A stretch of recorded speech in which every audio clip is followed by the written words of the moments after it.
Channel കണ്ടിട്ടുണ്ടോ? ആ ലച്ചു ശ്രീമത്തെ ആ കുട്ടിയാണ് ഞാൻ. അപ്പോൾ ഇന്ന് ഞാൻ പുതിയ യൂട്യൂബ് ചാനൽ തുടങ്ങിയിട്ടുണ്ട്. എൻ്റെ അപ്പൂപ്പൻ്റെ ഒരു ആഗ്രഹം കാര്യം കൊണ്ട് യൂട്യൂബ് ചാനൽ തന്നെ തുടങ്ങാൻ കാരണം ഞങ്ങളൊന്ന് നടക്കാവിൽ പോയിട്ടുണ്ടായിരുന്നു. ആ നടക്കാവ് പറഞ്ഞാൽ അതാണ് എൻ്റെ അമ്മൂമ്മൻ്റെ വീട്. ഇത് ഞങ്ങൾ നന്മാറിയിലാണുള്ളത്. നന്മാറിയിലാണ് ഞങ്ങളുടെ വീട്.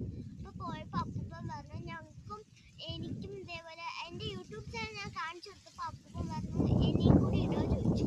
അപ്പോൾ ഞങ്ങൾ ഓ എന്ന് പറഞ്ഞിട്ട് തുടങ്ങി. അപ്പൂപ്പൻ്റെ ഇതിൽ വീഡിയോ ഒക്കെ വരുന്നത് അപ്പൂപ്പൻ്റെ കുക്കറാണ്. അപ്പൂപ്പൻ്റെ കുക്ക് ചെയ്യുന്ന ആളാണ്. നാട്ടിലത്തെ വിശേഷങ്ങൾ എല്ലാം ഇടുന്നതാണ്. പിന്നെ ഞങ്ങൾ എപ്പോഴൊന്നും ഇടാറില്ല. ഞങ്ങൾ നടക്കായി പോകുമ്പോൾ ഇടാം. അപ്പോൾ നിങ്ങൾ ലീവ് ദിവസം ഞങ്ങൾ എന്തായാലും ഇടും. അപ്പം നിങ്ങൾ എല്ലാവരും വന്നിട്ട് ഞങ്ങളുടെ ചാനൽ കാണാൻ സബ്സ്ക്രൈബ് ചെയ്യാൻ പോവാ. ബൈ.